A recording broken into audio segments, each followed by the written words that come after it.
I knew my apartment was haunted the moment something slammed the door harder than my ex, and no one else was home. Like, I'm talking violent, the kind of slam that makes your neighbors text you good at 2 a.m. But here's the thing. I was alone, completely alone. Just me, my instant ramen, and apparently a very angry spirit with boundary issues. The apartment was cheap, suspiciously cheap. Like, why is this place half the price of everything else in the neighborhood? Cheap. Red flag number one, ignored. The listing said cozy and full of character. Yeah, the character was a deceased tenant with unresolved anger management problems. From day one, weird stuff happened. Lights flickered like a horror movie. The walls had cracks that definitely weren't there during the tour. And the AC? It sounded like it was crying for help. Like, genuinely sobbing. I called the landlord, and you know what he said? Oh yeah, the ghost. Don't worry, it's harmless. Just emotional. Just emotional? Sir, that's not the selling point you're thinking of.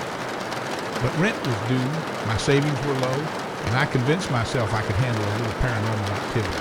Spoiler alert, I could not. The first real encounter happened at night. I'm making a sandwich, just a simple turkey sandwich, when suddenly, bang, the cabinet door slammed shut. Then another, like dominoes, but violent. Then plates started flying, not floating gracefully like in the movie. No, these plates were launched across the kitchen like frisbees of rage. One nearly took my head off. The lights started turning off, one by one, aggressively, like someone was punching the switches. I'd had enough. I yelled into the darkness, "Why are you so angry?" And I kid you not, a voice, a full audible, very annoyed voice screamed back, "You're using my kitchen wrong." I stood there, mayo knife in hand, absolutely baffled. I shouted back, "Bro, you're dead. Let me cook." There was a pause, then more cabinet slamming. Apparently ghosts don't appreciate logic. After that, every single time I tried to relax, chaos erupted. I'd sit down to watch TV, shower turns on full blast in the bathroom. Not a trickle, full blast. Like Niagara Falls in my tiny apartment.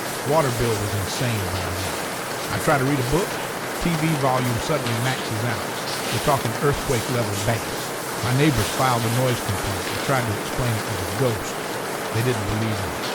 And the door, it slammed, repeatedly, over and over, like a toxic ex who keeps texting, "We need to talk." Slam, pause, slam, pause, slam. I started sleeping with earplugs. Didn't help. The ghost had commitment to the business. One night, exhausted and desperate, I sat in the middle of the living room and asked, genuinely, "What do you want? Seriously, what is it?" The temperature dropped, the air got heavy, and then clear as day, the ghost responded, "Peace and quiet and better tenants." I was offended. Better tenants? I pay rent on time. I recycle. I'm a great tenant. But apparently to this ghost, I was the problem. Me, a living person just trying to survive in an overpriced city. The audacity of the dead, I swear. 2 weeks later, I moved out, broke my lease, lost my deposit, didn't care. I packed my stuff while the ghost passive-aggressively flickered the lights. On my last day, as I was doing a final walkthrough, I noticed something on the wall. Scratched into the paint in shaky letters was a message. "Sorry for yelling. Bad afterlife." I stood there staring at it. Part of me felt bad, like maybe this ghost was just going through it.